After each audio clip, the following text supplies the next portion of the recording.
Hi, Hi. welcome to Fiberchats. My name is Irina, I'm the host here, and my guests today are hosts of another YouTube channel called The Artful Stitch, Rusty and Hampton. Hi, guys. Hey, how Hello. are you doing? How's everybody doing today? Welcome to my channel. Tell me what was the idea to start, like what made you decide to start a channel? Well, it was soon after the lockdown, around March 2020, and I ran across, actually, first I ran across Arne and Carlos and started knitting some of their quarantine patterns, and that led me to some other YouTube channels and Needles at the Ready and Fiber Hustle, and watching other people doing it. It, made me think, oh, this is a way I can start communicating and connecting to people.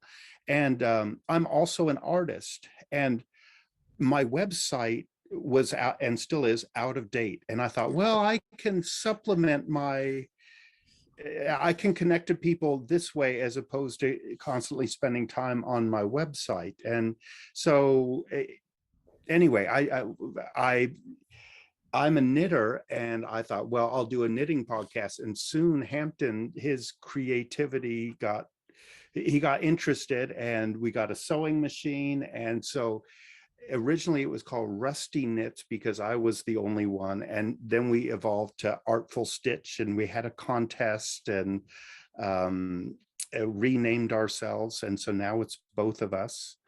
Uh, and it's almost been 2 years. Right. uh, Well, yeah, so I was watching, I think it was episode 7 when Hampton announced that he wants to try knitting something. It was quite fun. And Rusty, you were like very surprised at that, like you didn't see that coming. yeah, I did not see that coming because I mean, I thought that was wonderful, uh, but it didn't last too long. No, he taught me. He taught me how to do it. He taught me how to cast on, and I did 10 rows. Um, I, He knit a little, like half of a dishcloth. yeah, or not even a half, more like an eighth of a dishcloth. And I just realized I don't have quite the patience, and I don't know. It would take me a while to learn the control and um Well, I think it's hard for any beginner. sure. I think learning how to hold the tension, and I think it's hard for anyone. You would have gotten better, I but would get better. What was about sewing that caught your attention so fast? Well, I started sewing when I was a kid. Okay. Um I wanted to learn how to do it. I would spend the summers with my grandmother, and she did a lot of sewing, and so she showed me how to do it. And my mom can sew, and so when I'd go back home, my mom would help me, and I would use her machine. And so when I was a kid, I was making stuffed animals, and then I started making shirts and shorts and things like that. Um and then I stopped for 30 years because life. And like Rusty said, when the quarantine started, we got a machine. We were wanting to get a rather inexpensive machine, but they were all sold out, of course. Right. And so one of the stores we went to were like, well, we have this Husqvarna that it was like $1,000. And so I'm still learning it. I mean, I can sew, but I'm getting like my $100 machine worth out of it. So I have a lot of learning yet to do to get the rest of my $900 out of it. But I'm going to, because I can't wait to learn how to do embroidery with it. And because that's something else I did as a kid, but again, it was tedious for me. well, yeah, your eyesight, Yeah, his eyesight isn't great, it's so not good. You know, it takes a little bit longer to line Yeah. things up and all that, but you've been making a lot of project bags. He made gnomes for Christmas. He made never did make a mask. No, that was one of the reasons we bought a machine. We're going to make our own mask. Well, we haven't done that, but that's okay. What made you think of making project bags? Like, was it all for Rusty? No, actually, when we were at the where we go to Joann's Fabric, and there was a project bag kit. Or was it So Let's Quilt It? No, it was at Joann's. It was a Okay. kit, and it was on sale, and we were like, we saw that, and I was like, oh, let me give this a try and see how it goes.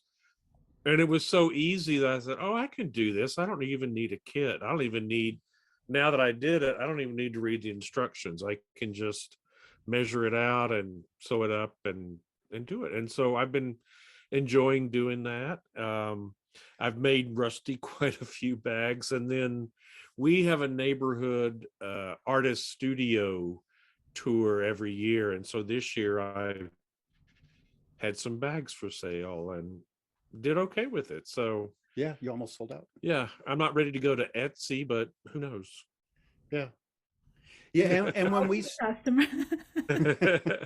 and when we started, I had knit my whole life, but I didn't know a lot of, I hadn't watched a lot of podcasts. I didn't know what people were into. I'd never heard of a project bag or used one. I'd always use the plastic bag that I bought the yarn in. Yeah. And so now I pretty much have a project bag for everything I knit, and it's nice. Well, let me ask you about that. So, how many work in progress do you have? Like, how many projects do you have at any time? I'm working on the Stephen West, one of the large circular blankets. I'm almost done, but it's at the end of it, and I have 4 long circular needles.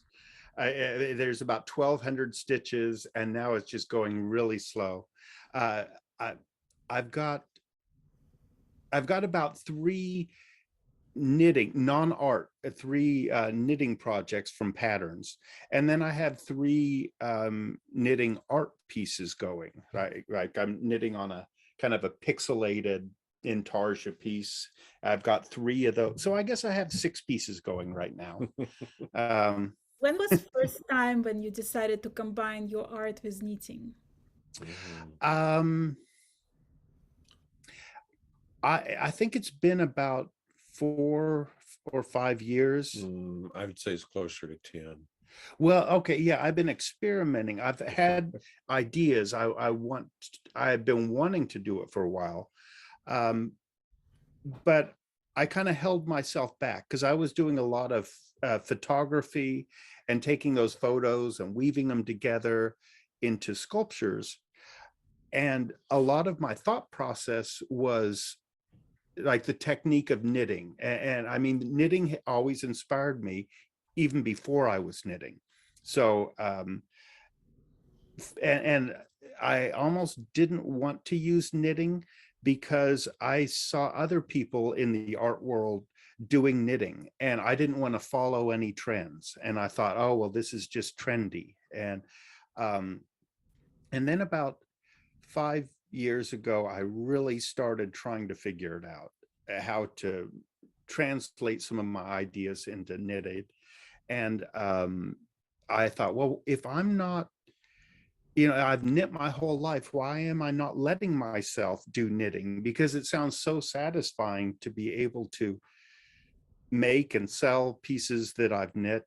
And anyway, I'm still kind of feel like I'm at the beginning of it. I've had a couple shows where I've done small groups of knit pieces. Sometimes my shows might have 10 or 20 pieces and they fill a large room. And so far I've just knit a few pieces for a couple shows, and I'm kind of starting to gear up for my first full show of knitting. Well, I have a question for both of you. how much of your stuff do you see as like it has to be wearable? Like, is your approach to sewing or knitting a practical approach, or do you like want to experiment with it as an art form in every form? Well, yeah, it might be easier for me to answer. Well, for me, I'll go first. For me, I think most everything I'm going to be sewing and everything I have sewn is more utilitarian, more practical. I'm working on a quilt that I started last year that I'm kind of I've got to get to the part now where I start putting the squares together. I've got all the squares made.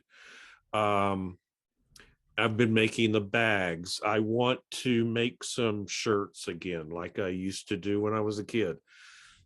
Um, and since I'm not a visual artist, I don't think along those lines. I'm actually, my profession is I'm a banker, and I work full time.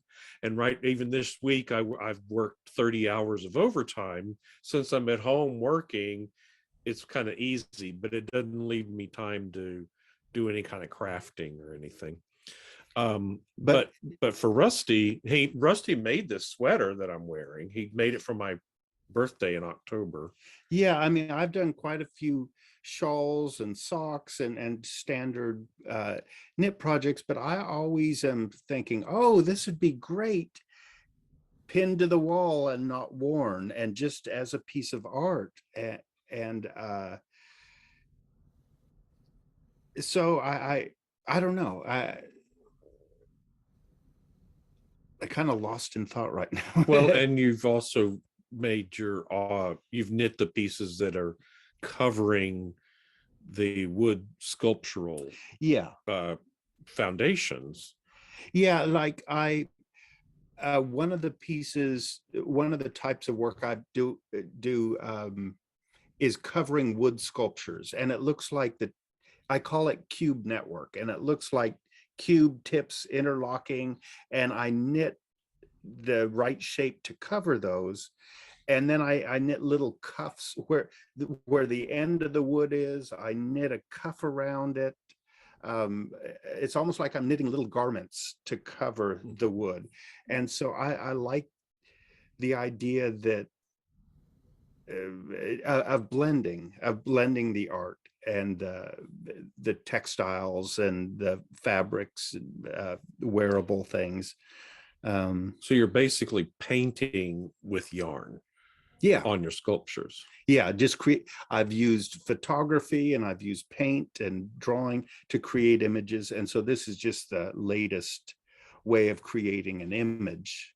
Right. And I really like, because my artwork uses a lot of repetition. I really like math, and I used to be engineering, and knitting for me fits that, because you have to count stitches and you repeat patterns, and it seems like a program almost. Well, let me And ask you something. Like, you've been together for over 20 years. Right. How did that change you? Like, what did you get from each other? Like, what you weren't before you met each other?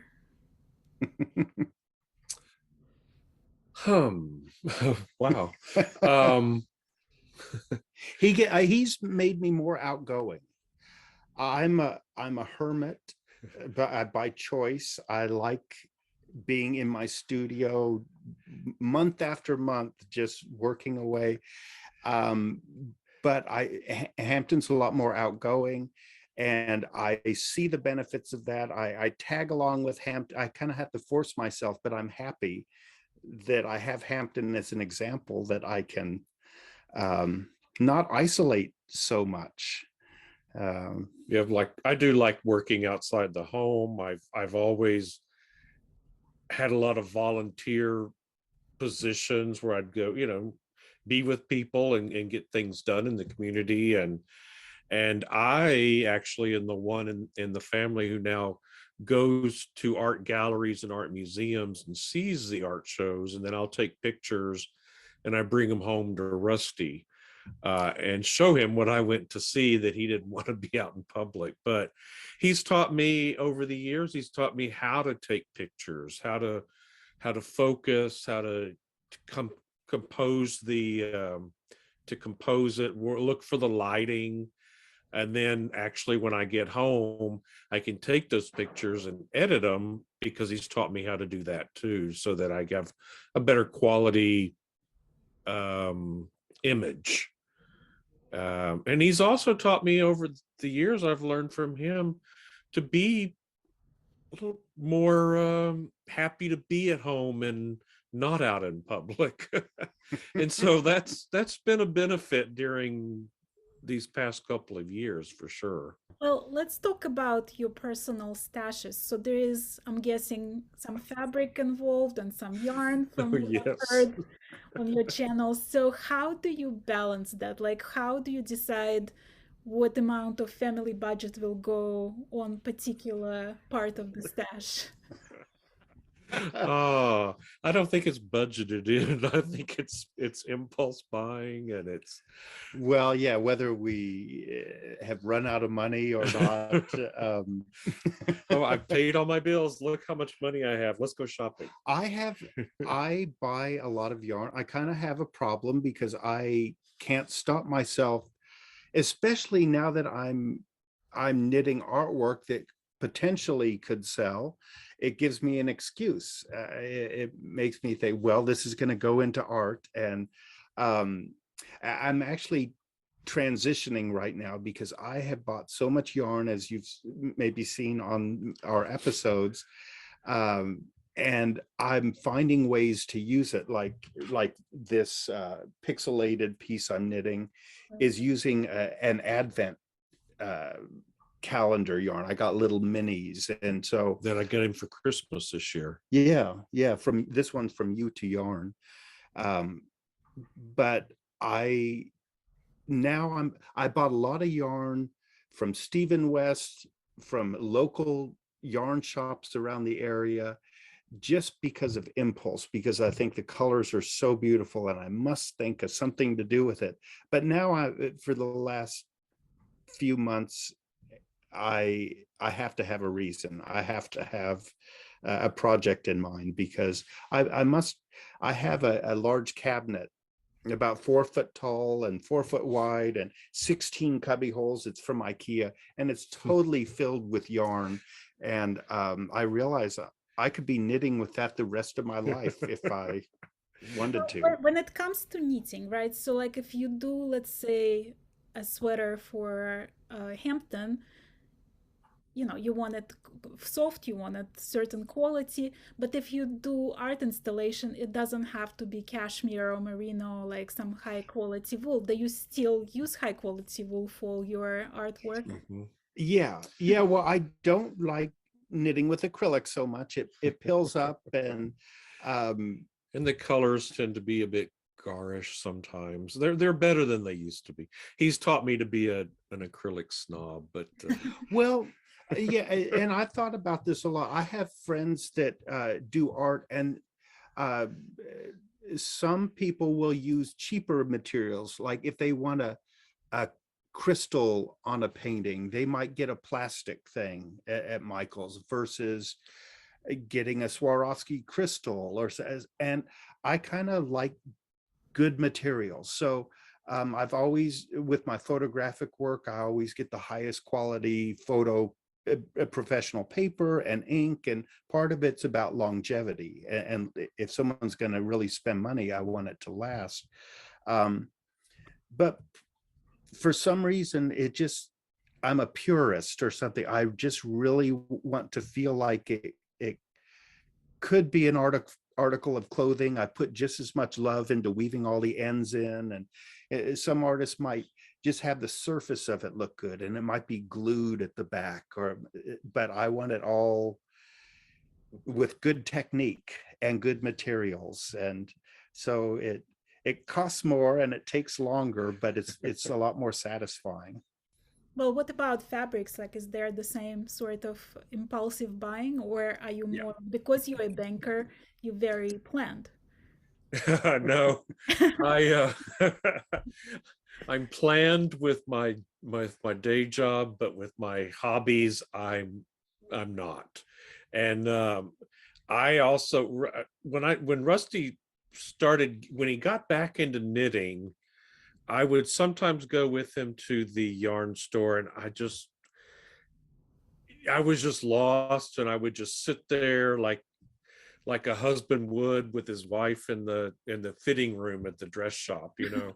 I felt like that, and I'd be like, here, I'll just hold your purse. But now I go with him to the yarn store, and I'm like, oh, look at these colors, they're beautiful. I'm gonna buy these for you, and you can do something with them. And I'm kind of the same way. I'm very much the same way at the fabric store. I will find fabrics and I'll know exactly what I want to do with them. But then I'll see some others that I just think are beautiful, and I buy them, and I'll have them in my stash.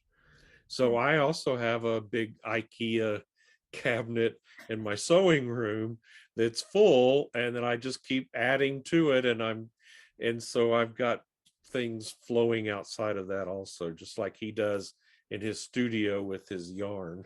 Well, are you So also a perfectionist, like when it comes to sewing and quilting? Like, although you do the I'm best. not the same kind of perfectionist Rusty is, and so I'm I'm trying to learn to be, because I see the benefits of it. Um, but I just know that we're wired differently that way, and I'll never be the obsessive compulsive uh And neat freak that he is. Except I am with the housework and he's not, so it all balances out. yeah, yeah. sounds like perfect combination. It is. Um, well, when it comes to you quilting, like, are you more of a traditional quilter, or do you have your own like contemporary take on quilts? I think my plan, I'm making the first patchwork, patchwork quilt. I made some 30 years ago, but I did them much simpler, where I used large sheets of fabric, and then I just hand stitched and with knots instead of quilting all the way through. So both really appeal to me. I've been buying books for traditional quilt patterns, but I do admit that the ones that really appeal to me are the ones that are much more contemporary. And did you may have seen on social media and in the news that quilt show that was at Plano. the Museum Contemporary in Chicago.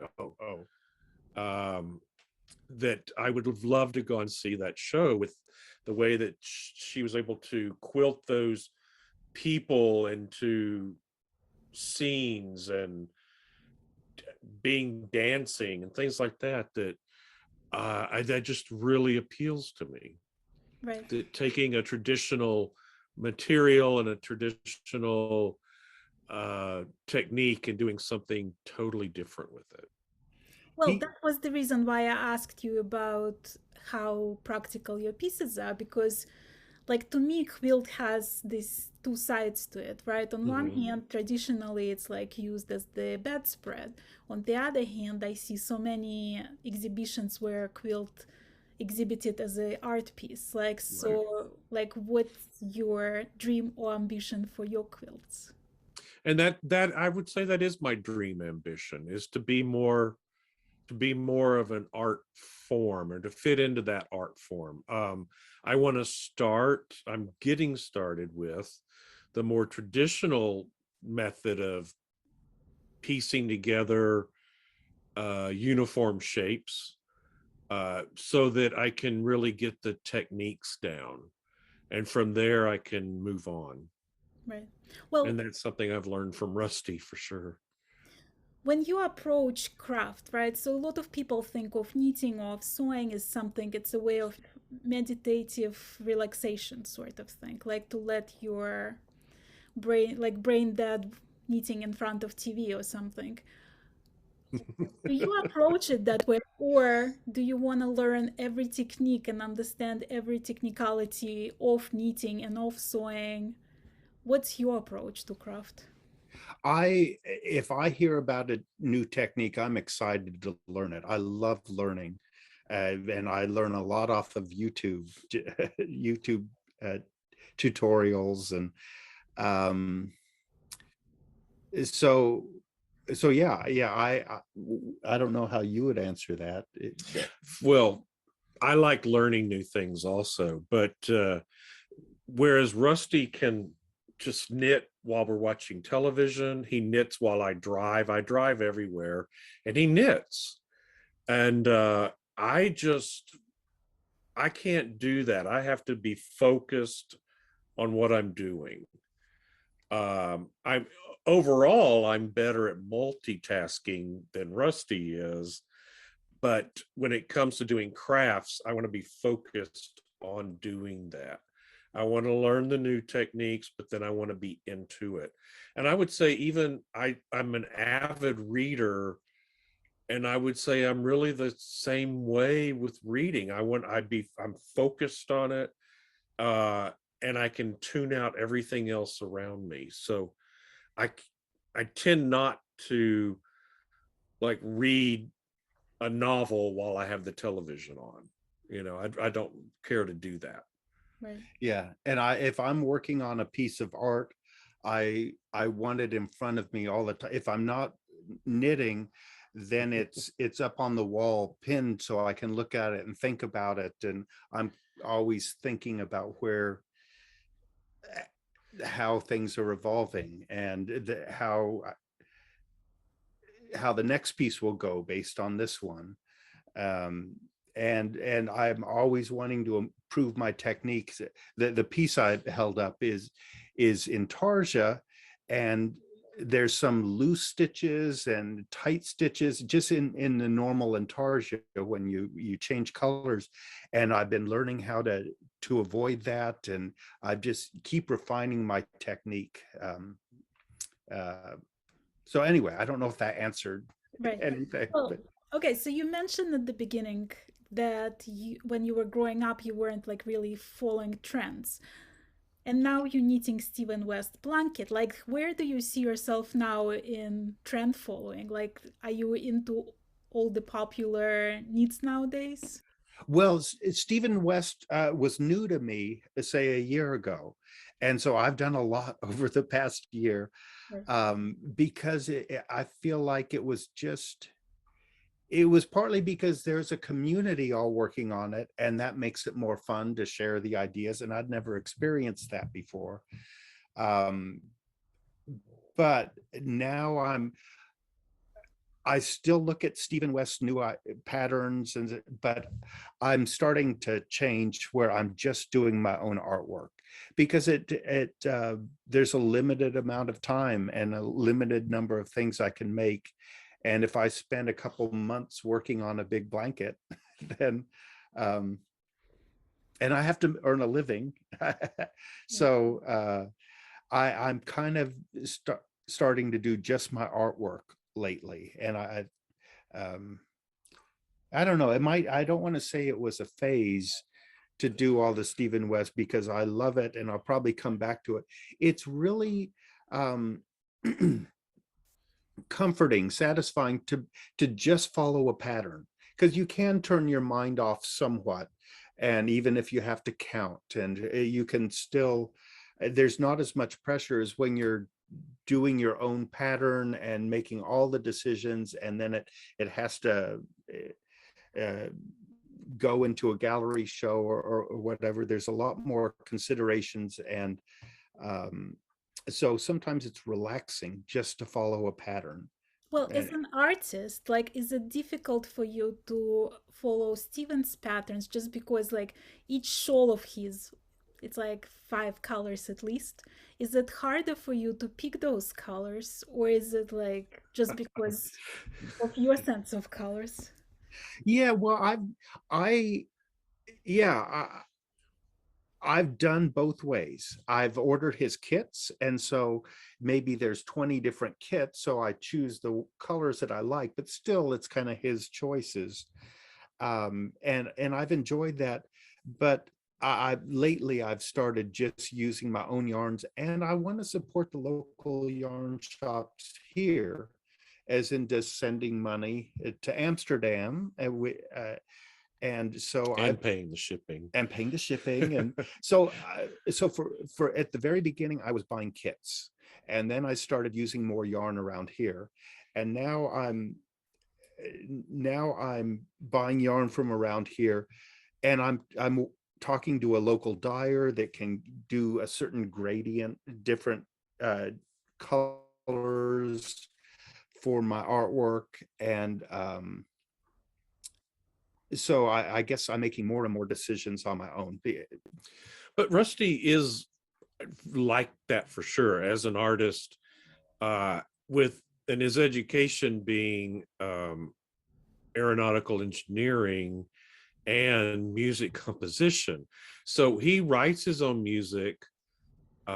He's capable of doing these things. So he talks to me about wanting to start designing his own scarves, his own sweaters. 2 years ago, he started knitting hats for the women's march that occurred Well, 2 years 4 years ago. ago. Was it? Oh, 4 years ago. I'm Yes. Five. Okay. Or 5 or yes. Yes. Okay. Time. And so he started even with those with a basic pattern of, okay, this is, you just do basically a rectangle, fold it over, sew it on the sides, seam it up on the sides, and then it gives little ears to be like a cat hat. But from there, Rusty had to start embellishing each one and doing his own things to it. I made about 45, and they were all different, and I tried out different stitch patterns and color combinations. One, I added a little bird to it, and it looked like the Twitter bird, and so I started making little statements with the hats. Well, if Yeah. making a living wasn't an issue, if you didn't have to depend on that, is there like a dream project or something that you would love to spend, like, say, a year on? Well, kind of what I'm doing right now. I'm always excited about what I'm doing right now the most, and I would just like to do a large version of. Well, there's a lot of things. I mean, now that you ask that, there's a lot of things. I would have a hard time doing one thing. I often do projects that take me 6 months, and that I don't know if it's going to sell, or I don't, and so I'm kind of used to having that pressure and going ahead and doing difficult work anyway. And when you're planning a museum show, a museum exhibition, you're really not planning on sales out of that anyway. Right, but it still has to be paid for somehow. Right. So, but at least in the art world, it doesn't have to be functional, and often in art places like a museum or some nonprofit places, they want odd artwork, or things that take over a room and wouldn't fit in someone's home, and so I guess I've just learned to just follow my ideas. I've done large walls, like a 10 by 18 foot wall out of paper before, that really had no practical reason, but I'm used to just kind of going for whatever idea. Right. Already. Well, I heard you also have another passion for succulents. Yes. And just for the record, like, I counted recently, and I have over 80 houseplants, most of which are cacti and succulents. So Ah, we have a shared passion for them. How did yours come to be? Well, I grew up in Oregon and I loved cactus, but they didn't grow so well in Oregon where it's colder. Um, and when well, even though I've lived here a long time, we finally had a patio where I could start growing a few, maybe 10 or 15 years ago. And I kept a few in pots. And then about 5 years ago, we moved to where we are now. 6 years. 6 years ago. And we have a little patio area. It's not too big. It's probably about 15 feet by 20 feet with just a few beds. And I've really went to town. I really, one summer I bought about 50 plants online. I didn't know you could order them online. And I got these little plants and I babied them and I learned how to propagate, do cuttings. And I was obsessed with that, just like I am with my artwork for a few years. And we still have lots of succulents going, but I'm with the cats. Now that we also have cats, I can't bring them in and just put them anywhere because they love them.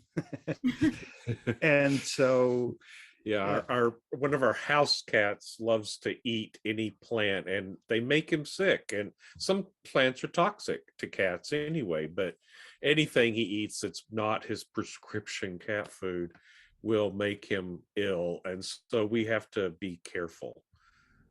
I had one show a couple years ago where I took photos of my succulents and then I did paintings based on those photos. And then I did artwork based on the photos. And so in a way, I justified spending money on pots and cactus, and because it turned into artwork that I could sell, and everything has to. It was part of the research. Yes, Right. yeah, Yes. yeah. So I can, And they do grow well here because it is, we're in a relatively dry area and it gets very hot in the summertime. Actually, some succulents don't like it very warm. So we've really learned how to balance and move things around. And then we had that big freeze last year in February, and that culled a lot of our house plants because even though we brought them in, the power went out. Right. And so they froze indoors anyway. So after that, we were like, okay, well, these are the hardy ones and these are the ones we're going to keep. Well, have your cats ever inspired any artwork or any sewing projects? Oh, yes. I've done little videos. One of our cats, Stormy, was laying down one day and I took a photo and she looked kind of like Superman, just like she was flying. And so I turned her into a video where she was flying around our building complex. And I probably one day I'll do some cat artwork. That's as close as I've gotten. But I think about it, so it'll happen. Yeah, and I continually find cat print fabric, and I buy it. And I've got it in my stash, and I'm going to be making a cat quilt. I've used some of the cat fabric on the project bags. So yes, we're fully invested in cats. That's for sure. Well, yeah, let's get back to the YouTube. So now it's like 2 years of YouTubing. Was it satisfying experience for you? Like, what did you learn from doing that? It's a lot of work.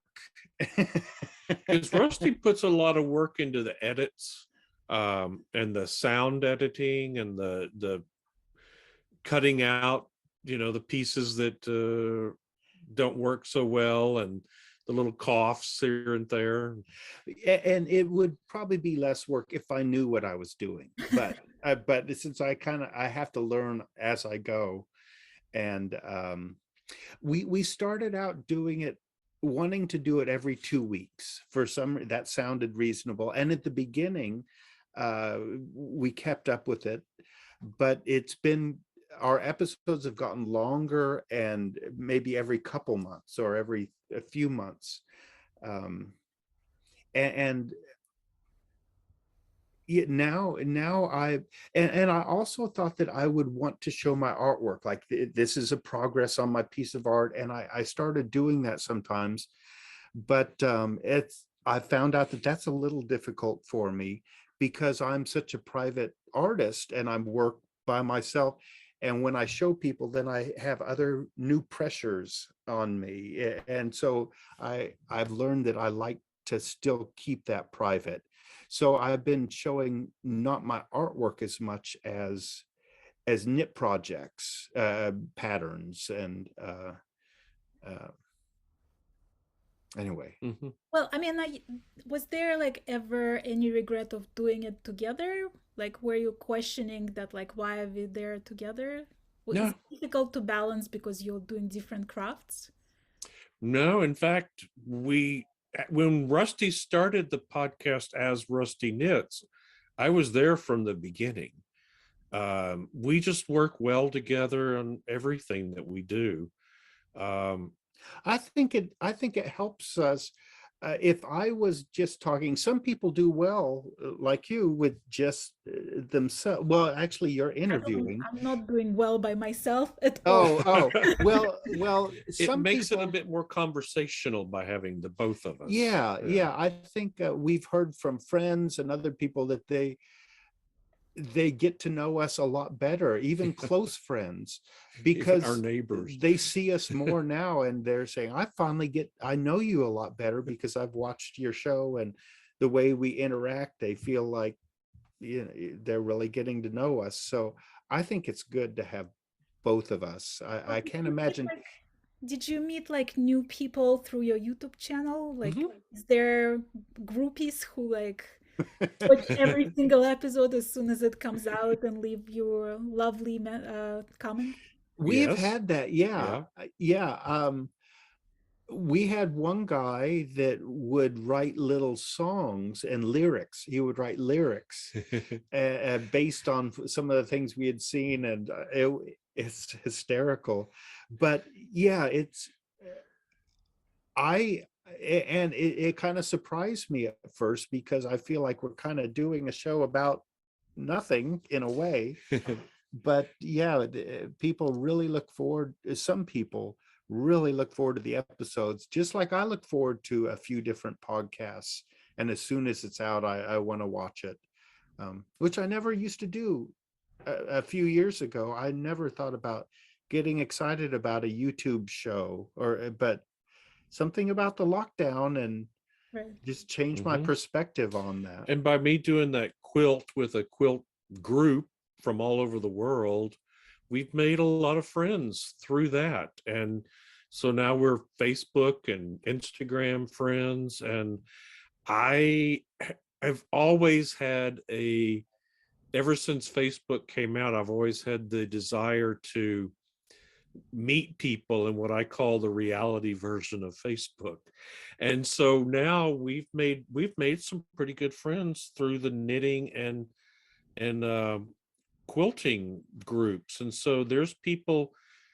We got Christmas cards this year from Yeah, a couple. yeah, we did. And there's people here in Texas that we have talked to. And so as soon as we can get together and meet in Austin and Houston, we're going to do that. And we plan to come to Rhinebeck I'd love to meet someday you soon. there. Yeah. Yeah, and do you know Fiber Hustle? I mean, I watch them. I don't know. Well, one of them knits and one of them sews, and so that was real similar. So we become friends with them, and hopefully, and I'm from Oregon in the Northwest where Mhm. they are, so we're hoping we'll be able to meet them in person. And yeah, it's real friendships. It's not maybe I'm the last to realize this, but it's you're making genuine friendships, Right. which is nice. How did you promote your channel? Like, how did your channel grow? Well, the most, it kind of in spurts. Every now and then, one of the other more established podcasts would mention us, and then uh, right at the beginning, it was just friends, and I guess YouTube puts it close to the top. In Like Instagram, maybe we the would first mention week. it. We would promote it on those platforms. Yeah, maybe the first week, just because it's knitting, and I would tag things with men who knit, men who sew, and gay knitter, and just anything I could think of. And we got 100 or so subscribers, and some of them were friends. And but since then, it's mainly when we'll go out to, and it's our Rhinebeck in Texas is called the North Texas Yarn Crawl. And when we would go out and meet people at different yarn stores, I would get a few that way. And but the biggest way we've gotten subscribers is when other podcasts mention us. Do you find Um, like the whole YouTube community is supportive of each other? Because I had like absolutely incredible experience with some of the podcasters out there, like Caleb drowning in yarn. He basically like held my hand through the beginning of my YouTube Mhm. career and telling me like all the tips and tricks of like what tags to use and what videos to Uh-huh. watch to get a better idea. Was it the same for you? um, yeah, well, not that specifically, but yeah, I mean, We- I feel We've gotten very some tips. encouraged. I We've gotten feel, some tips oh too. yeah, I found out where to get my music. At the beginning, since I play piano, I thought, well, I'll play piano for all my music, and then that became a lot of extra work and that I couldn't maintain. And so I asked Fiber Hustle, and they said, well, we go here, and so yeah, I have gotten some tips and just encouragement. And through this, we've started. YouTube has become one of our favorite channels to watch entertainment in the evenings. After a work day, and so while we can find movies and some television shows, we end up watching a lot of podcasts for other things besides knitting and sewing, like Home. tiny houses and the what's that show in Australia, New Zealand, Oh, living big and are the no, the Grand Designs. And oh then there yeah. was a British gardener who had a show for a while, and it's just really interesting to see just all these other things that do appeal to us, and then realizing that these people are approachable and you can actually connect with them on social media and send them messages and they'll talk to you. For me, honestly, it's like the best experience ever when somebody either sends me an email and I put my email underneath of every video, and sometimes I'll get like an email Mhm. saying, "This is a fan mail, but here, this is what you could have done better." And I Right. love that. Like, I love that talking back with my viewers. Uh-huh. Oh yeah, I've gotten a lot of tips on knitting uh when we were starting out and I was doing socks. Some people helped me with the Mhm. number of stitches and the different kinds of heels, and people like to share their knowledge. If they find someone's trying to learn something and they know, so many people really want to share. Right. Yeah, years ago, before when Hulu was new, um, I remember transitioning from watching everything like off of cable TV and transitioning just to a website, just to Hulu, and that felt different. And then pretty soon we were watching everything on Hulu on our own schedule. We didn't worry whether it was live or not. And I just feel like YouTube maybe is a, another transition that I never thought of watching YouTube in an ongoing basis as if it was a show, and now that seems normal. So I don't know what's coming next, but we watch less of the other because we watch more of YouTube. Right. uh, Well, we haven't had cable actually in 20 years. So Well, yeah, but we watch things live off of an antenna. yeah. Well, I hope that I'm gonna put all your information under the description of this video, and I hope some of my viewers will check out your channel and subscribe to your channel and discover you for themselves, and maybe Thank say you. hi on the Instagram or Facebook as well. Oh, and I do have a website called rustyscruby.com, but it's a few years old. So if anyone goes there, there's plenty to look at. But I apologize that it's so out of date. I got behind on learning all the technical stuff until now. I just don't know how to do it anymore. We need one of those easier. Yeah. I do mainly, Instagram and Facebook. It automatically goes to Facebook. I mainly focus on Instagram. Yeah. Well, I also want to invite you to a group on Facebook that a friend of mine and I started 9 months ago, and now we're at 14,500 members there. Yeah. It's called Knitters Gonna Knit, so would love to. Knitters Gonna Knit. Okay. No spaces, just Knitters Gonna. Just Knitters Gonna Knit. Okay. Well, We'll thank you so definitely much, join. guys, for being my guest today. I really enjoyed having you on my channel. Thank Yeah, you. it was fun. Enjoyed being with you and being able to talk to your audience too. Thank you. Thank you, everyone, for watching us. Thanks, y'all. Yeah, thank you.